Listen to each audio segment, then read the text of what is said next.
I turned 30 whole years old this year in May, and I made a pact with myself last year that I was going to take my art way more seriously by the time that I turned 30. And part of that was getting myself a little studio and starting to bang out some work on some big old canvases, baby. I moved from the US to the UK on a spousal visa with my husband, and I just started going to town on these bad boys. This was my first painting where I felt like good about it. This was a failure. This one is probably my favorite of this series of paintings. I just love the way this little church turned out. I think it's really, really cool. And this one is probably my favorite painting to date. Thought it was important to show all the vibes, you know what I mean? This old haunted church felt very satisfying to do, and I really liked the shadows. I figured out my signature, which was something cool. I also took a lot of the artwork that was smaller home with me and scattered it around my house. I think this one's my favorite one. It's up in our bedroom, and I love it. It also kind of looks like the Ukraine flag. Let's focus on this piece of artwork real quick, though. I had the longest walk of my life because, of course, the trains are all busted today. No surprise, gotta be busted on a weekend. But I'm about to make it to the studio, and then it's time to fart it up. Fart it up. The thing about this studio is that it's super cramped. I pay £300 a month to basically live in a little cubicle amongst a bunch of other artists and creatives, writers and painters and sculptors and a lot of really cool people. So I love the atmosphere, and I find it really conducive to creating artwork. I am getting a little bit crowded in my own space because I do tend to like thicker, larger canvases. She's a size queen. But I wanted to show you the process of doing a lot of these paintings. One of the processes is just sort of staring into space and taking up a whole lot of time to do nothing and think about what I'm gonna do next. And once I've kind of figured out whatever color I'm gonna do, that's usually when I start jumping into action again. I think the parts of painting and artwork in general that you don't see are the contemplative moments of really trying not to fuck something up that you like so far. And for me, that's usually color choice. Like with this, I wanted it to be kind of spooky. I wanted it to feel a little bit like it was the late afternoon, and that's why all the shadows cast are kind of this red, gray, pink look. I also love it when my houses have a little bit of their own personality. And I love these kind of spooky, ethereal shadows cast by the house down onto the grass as well. I just really liked this painting, and I think it's a testament to figuring out what my style could potentially look like. Really liked this house. Now let's talk about this house. What's that? Is that a belly button? Oh my God. Well, maybe it is. I kind of convinced myself that I wanted to attempt some form of anatomy in my work because, I don't know, I was feeling a little insecure about only ever painting houses. And I was talking to my friend Adrian, who is also my cubicle buddy on my left-hand side, and he was talking about how he went on this art retreat a couple months ago. And one of the things that a bunch of old, amazing Greek ladies told him while he was on this retreat in Greece was that you should never let yourself stagnate when it comes to your style of painting. Like, you should never allow yourself to stop yourself from doing something different just because it doesn't quote unquote fit in your style. So I was like, well, I'm not gonna let that happen to me. Let's do something kind of weird and eclectic a little bit, maybe. In pursuit of, you know, trying stuff out, because that's the phase I'm in, is just like testing stuff and seeing if I like it. I actually think the main reason why this isn't my favorite painting of all time is more the color choice than it is the anatomy. I think the anatomy actually looks kind of cool. I like the little like belly button well. I think I just don't love the kind of minty green hill. I think I was trying to not go for a traditional skin tone just because I didn't want to connotate any particular skin tone. But in doing that, I don't know if it pulled it off the way that I wanted it to. That being said, this little house is one of my favorite little houses I've done.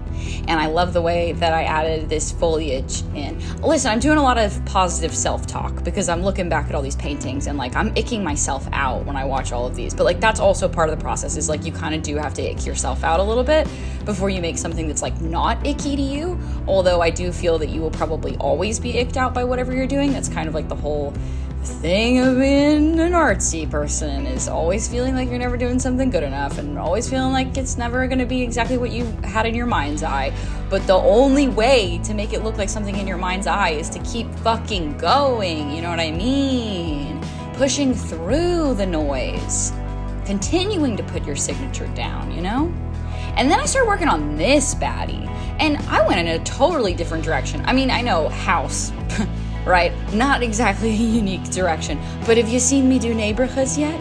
I don't think so. Well, I did last year. I did a huge painting of my own neighborhood in Los Angeles.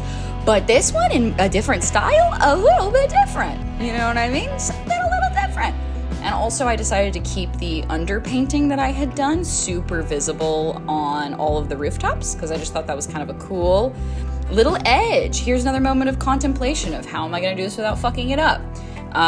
Trust in your gut. That's it, man. That's really, really it. I just wanted this one to be super rough. I did not want to take too much time deciding any one thing. I love the way this turned out, actually. In hindsight, when I was working on it, I was like, what the fuck is this?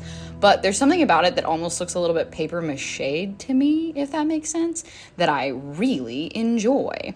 I also decided, what if I added something a little crazy, like maybe, I don't know, a road and some trees? So I did just that. And I really like the way this one turned out. I think the colors are really, really fun.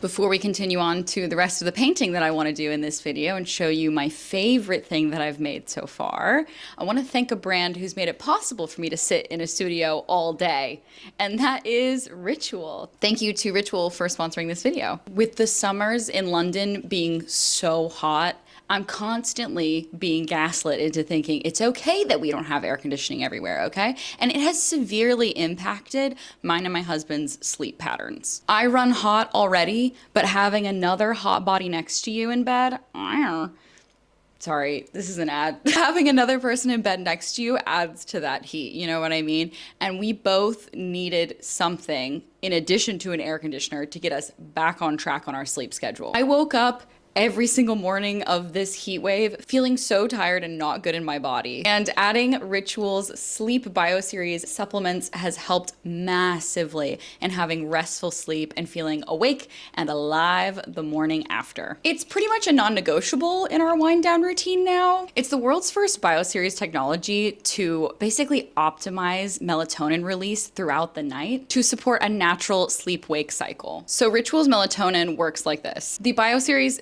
technology combines 5 milligrams of instant and extended release melatonin, designed with the body's melatonin release in mind. Also, this melatonin is highly traceable, which I love. It comes from Italy, and it has been tested for purity and potency, and I can tell you, it certainly feels potent. So if you'd like to get 25% off your first order with Ritual, you can go to ritual.com/ArdenRose and use the code ArdenRose at checkout for 25% off. You can click the link down in my description box. Also, if you'd like to check it out there, just make sure to use the code ArdenRose. Thank you again to Ritual for helping support a lovely night's sleep even in this heat with the Ritual Sleep Bioseries Melatonin, and for supporting this channel. Thank you so much. Now let's get back to the painting. Hey, remember earlier that thing that those Greek ladies told my friend about never sticking to the same style? Well, I took that to heart about 2 weeks ago. I don't know. I was just looking at all the houses and I was like, what if I just did a total 180, something different, and did some florals, I guess? I grew up going to church relatively unwillingly, and I used to sit in the back pews and doodle the programs that they would give you from corner to corner, filling them with floral designs. Anyways, I would just doodle away. So I have been really comfortable drawing flowers basically my whole life. And almost to the point of being bored of them. And I hadn't really thought to pick them back up, really, if I'm being honest, until I was like, whoa, whoa, whoa, what if I just totally changed my brain around and revisited it after I saw some flowers that someone had taken pictures of on Instagram, like from a car window. They looked all breezy. And I thought, that's so cool. What if I did flowers in motion, kind of being like blown in the wind? That would be a really cool look. So I made these 2 panels. And then wouldn't you believe it? I got back on my anatomy grind. Was it perfect? No, but I really like the way these turned out. And you are going to be so shocked when you see them all together. I decided to make this one kind of look like someone was laying down in the grass, like maybe being covered by long wild grass. I guess it could also be a dead body, but I didn't want people to think it was a dead body. I also have to say, I'm looking at this now, and I said this to my husband, but I actually love the way this looked as just a blue outline. I thought that looks really cool. But I decided to finish the job properly and paint all the details in the leg and the grass and the shoes and everything, and then put all the panels together and see what it looked like in this empty cubicle near me. The thing that bothered me, though, is that they weren't actually cohesive together. So since I had a little extra space, I started painting flowers that would overlap onto the next panel in the same colors so that it would flow really nicely from one to the next, which means that whoever buys this painting needs a big-ass wall in their house. It's 2.5 meters long. Oops. Oopsies. But it looks so good together, you guys. Wait, look at this. And I think this is the thing that I'm most proud of right now. So I hope you enjoyed watching all this painting, babe. The main thing that I realized in this year where I started to take my art a bit more seriously was that no one was going to make me take myself seriously or put myself out there or make a change in my life. I think a lot of us wait for a really long time to get a sign that you're supposed to start doing something, and that sign is never going to come. It's just not going to come. You have to either be looking for the sign and make it in your environment, or you have to come to the self-realization that you're the one that has to start it. And I think that's what being 30 did to me, or my 30s looming over me did to me. It made me realize that I have the agency to do this stuff. I have the agency to get better at what I'm passionate about. And I hope you feel the same way.